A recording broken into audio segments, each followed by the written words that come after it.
Hello and welcome to the Senior Guard Cybersecurity Podcast. Today we're going to be talking about just some best practices when it comes to cybersecurity education, specifically when it comes to helping out the older generations with learning how to use computers. So I'm going to be the host today, Ethan Houk. I am a junior cybersecurity major at Mercyhurst University, and I also have my good friend Alec here, if you'd like to introduce yourself. Hi, I'm Alec. I'm a sophomore cybersecurity major. Awesome. So today we're going to be talking a little bit about how to introduce older adults into technology. So the first thing that you're going to want to do is explain the value of technology. So many seniors and older adults didn't really grow up with technology. You know, they didn't have cell phones or computers or, big flat screen smart TVs. So it can be hard for them to understand the value of a computer or smartphone or what you can actually do with them. So something that comes to mind is that communication. So a lot of people of the older generation don't really understand that, you can actually do voice chats and not even just phone calls, like video chat and things like that. So I think it's really, really important to introduce the older generation to these really flashy, cool ideas that you can do. But it's also important not to go into the technicals with it because that can confuse people.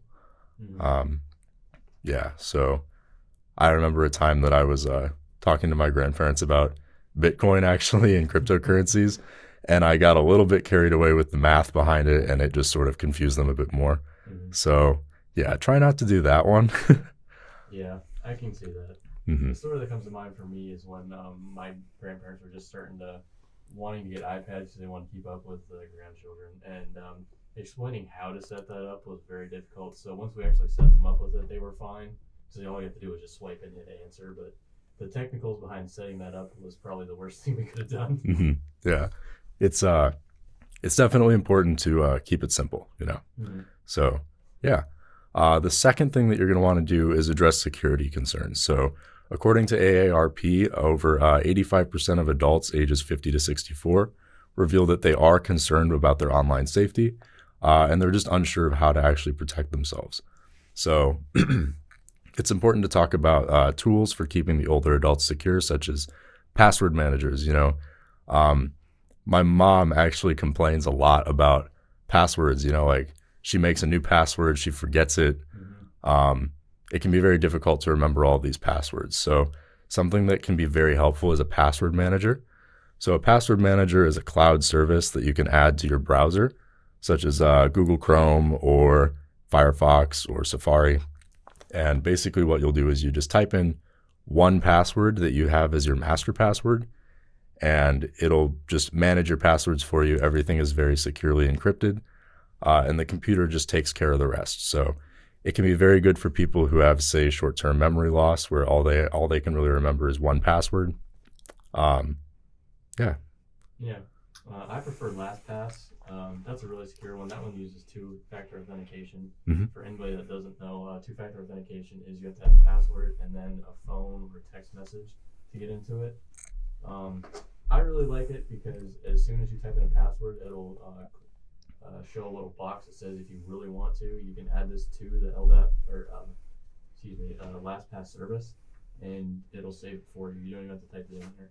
Mm-hmm. The point that I kind of want to make on this is don't use like an Excel sheet with a password on it. That's not secure whatsoever. My parents actually did that for a little bit, and I kind of had to get on them about that. Yeah. I'd say that an alternative to, if you'd really like to write down your passwords, is don't do it digitally and save it on your computer. If you really need to write down your passwords, do it on a piece of paper Mm-hmm. and keep it in a safe place. So if you're talking to, your parents or your grandparents and they're like, I can't remember my passwords, there's too many of them, just tell them to keep it in a notebook and put it in their dresser, something like that, Mm-hmm. in a secure place. So another important thing is to emphasize internet safety, talk about encrypted versus unencrypted websites. Again, try not to go into the details of what those are. Something that I like to point out to people whenever I'm talking to them about, entering in banking information or anything like that, personal information. If you look up in the top corner of any web browser near the search bar, and you see a lock icon, that means that that website is encrypted. So it's safe to enter banking details or even social security numbers because the traffic is encrypted. If you don't see that lock icon, I would highly recommend not entering that information because it can be easily intercepted by hackers and read. Mm-hmm. So definitely let them know that that lock button exists or that lock icon exists, and make sure that they look for that whenever they're entering in their banking information. Something else is warning them to not accept friend invites or messages from anyone they don't know in real life, such as on Facebook or Instagram, things like that. A story that comes to my mind is my grandmother.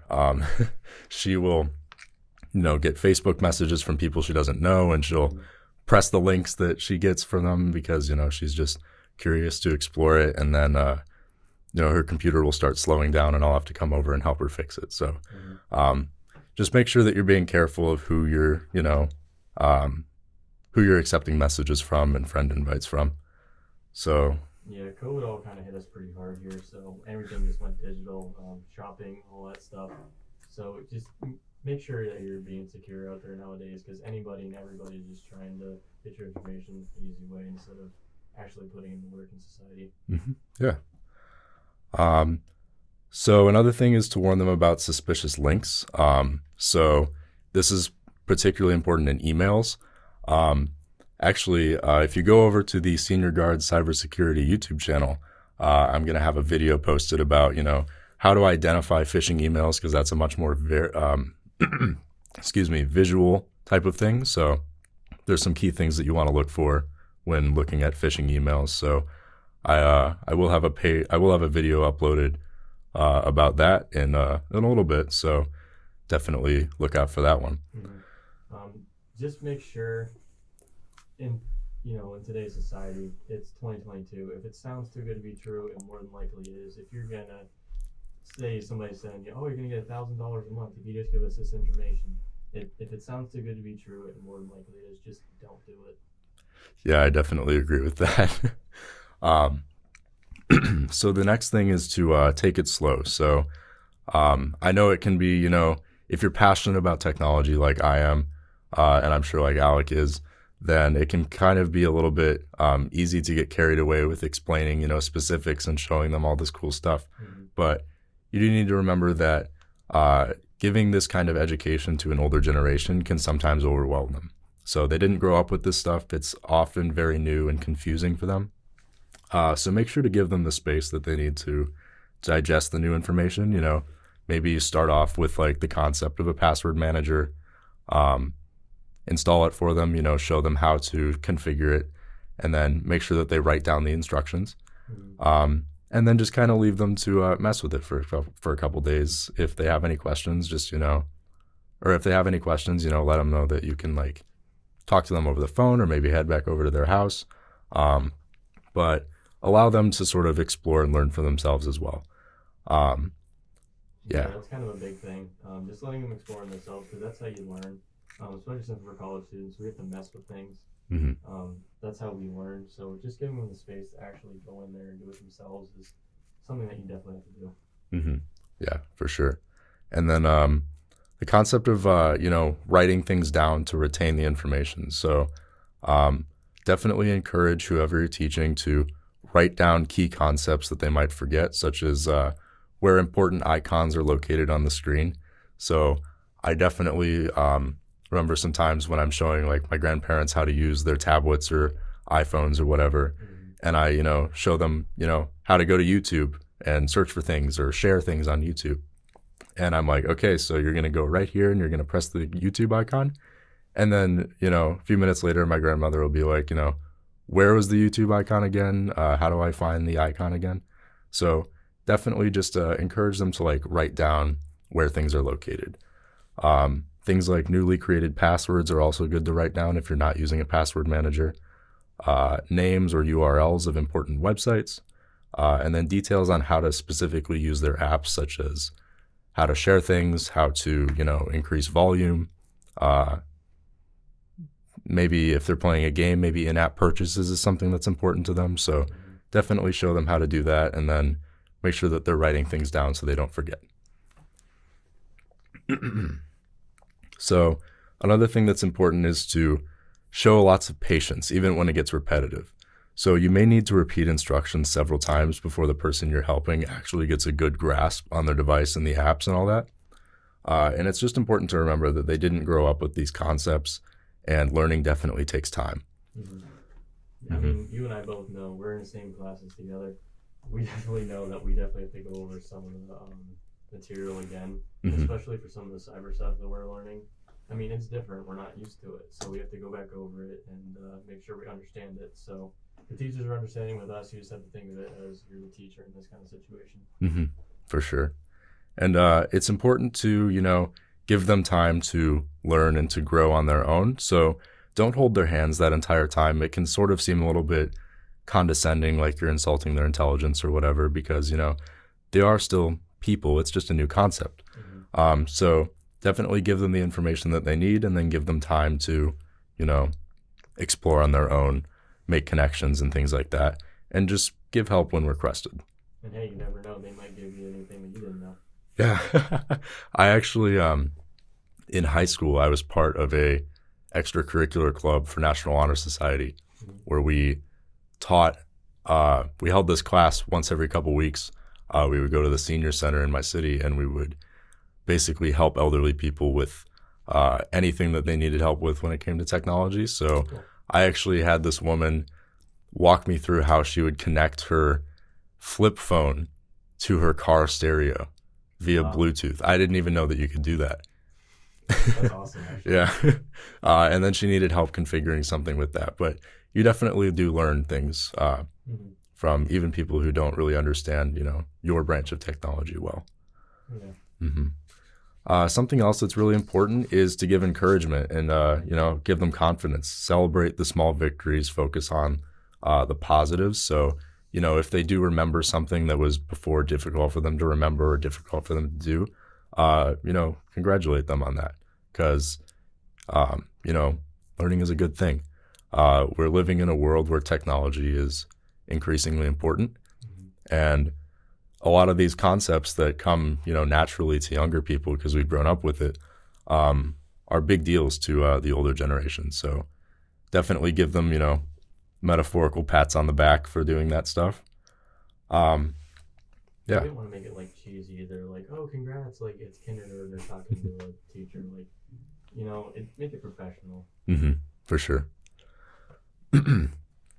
Something else that's also really important, not even with just specifically the older generations, but just anybody in general, is to adapt technology to their needs. So devices with like smaller touchscreens, like older generation iPhones, for example, or maybe even flip phones, might not be good for somebody who has, arthritis or, poor eyesight. So definitely make sure that they're getting the device that suits them the best. My aunt was asking me which tablet she should buy. Like she was looking at iPads or, Android tablets, and I was like, and she has actually very characteristic, like poor eyesight. So I was like, get the biggest one that you can afford and that you're comfortable holding, because, the text will be bigger, the icons will be larger, and you'll be able to see it better. So if somebody asks you for recommendations on what to buy, take into account, who they are, what you know about them, and then give them recommendations based on that.